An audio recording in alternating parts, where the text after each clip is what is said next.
Because we're saying this, knowing full well that we've seen some states that have been categorized as civil servants states, and they're not amongst those states owing salaries. So if they can be ingenious to be paying salaries, what happened to all the states that were never termed as civil servant states? Yeah, you know, again, is the management side of this thing that we're talking about, the structural side and the management side. And that's what I say is both.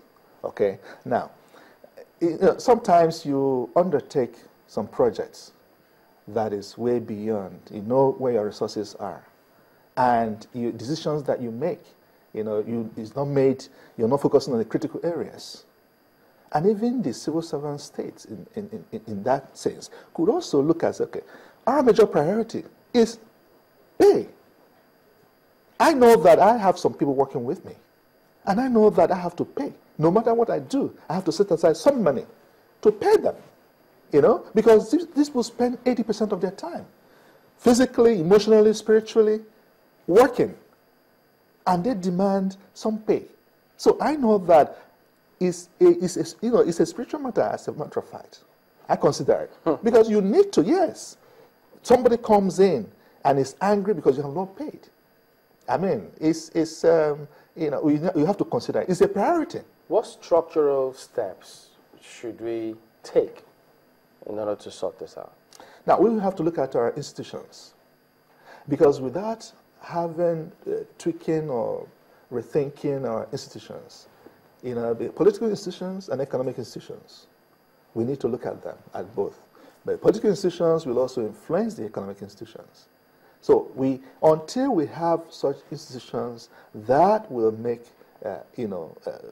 make policies that will affect, because what happens is that the elites, political elite, for instance, we organize societies to suit them so that they can benefit and create wealth.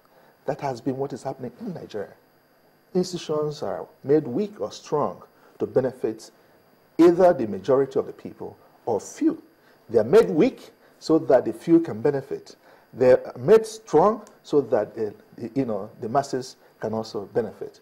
But I think if we begin to run inclusive institutions, that is the only way out. Yes. Political institution, quickly here.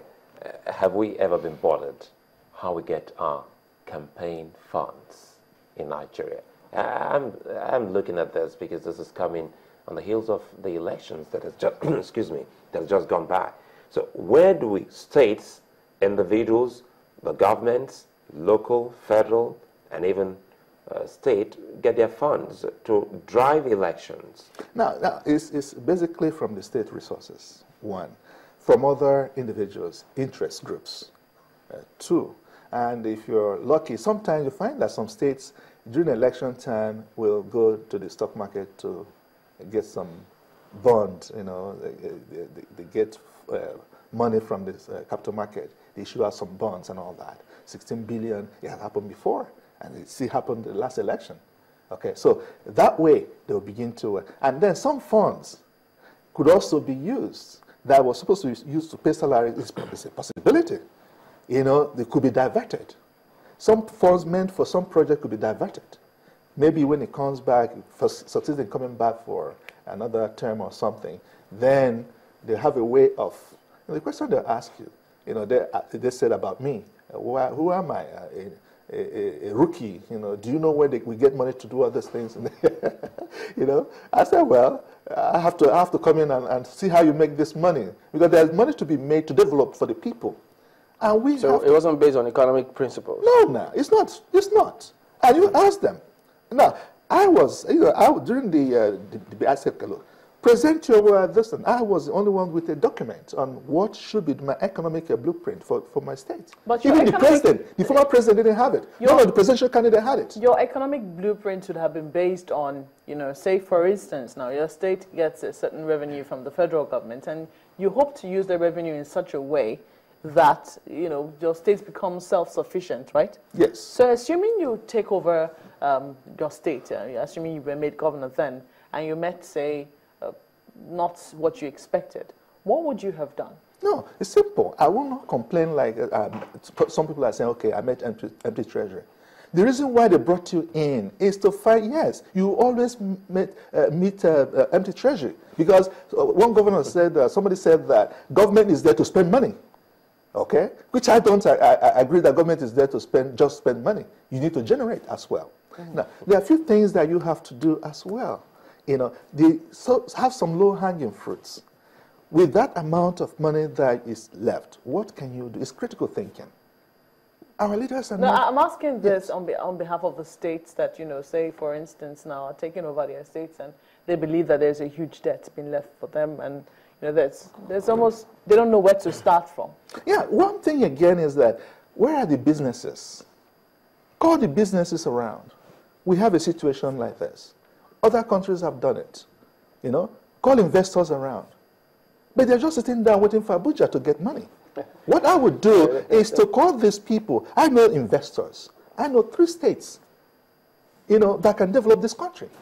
Because they have this, 3 states. And they willingly do that? They will willingly, because the people, not that those 3 states, people from those states, when you have a meeting with them, they will be able to have money. Nigerians have money, but they don't have confidence to invest in this economy. They need to have confidence so that others can also have confidence to invest in the economy. Until we have that. Before we go, we need to just quickly take a look at comments coming from people who are watching as well. Let's see the proper some solutions to some of the issues we've raised today. So let's take the first comment. So this tweet coming from Falawiya, who says, talking about insurgency, we do well with show of force, but the war on insurgency will be won with intelligence. Valentine, we should begin to address our recruitment methods for security agencies, making sure we get the best hands. And I think this is from, is it Dunwell? Talking about insurgency as well. All we need is to consolidate and improve on intelligence to wipe out the insurgents. We don't need panic, not now. And then Tijani says about searching women. Are we sure the women are not being detonated rather than they detonating themselves? Well, Adrian, with these bailout funds, was it an empty treasury? And that's why you were talking about the treasury that they're meant to spend and not just to leave it full. That's right. So even then, you know, remember when the sovereign wealth fund issue came up? These are issues that you don't eat all your salary, you don't eat all your income. And we advocated that, look, we have to have a country like United Arab Emirates. They had about 200 billion sovereign wealth fund, which they are using to build new city. Why can't we do that? Invest in, take a risk. Take this sovereign wealth fund, invest in other countries. Rather than being recipients of all these aids and all that. Thank you very much indeed, Dr. Austin Wise. Well, that's the show today. We thank you all for watching as well. I'm Chamberlain Osam. Well, thank you for your contributions. I'm Maokwe Ogun. Many thanks. I'm Sulaiman. Let us see you again.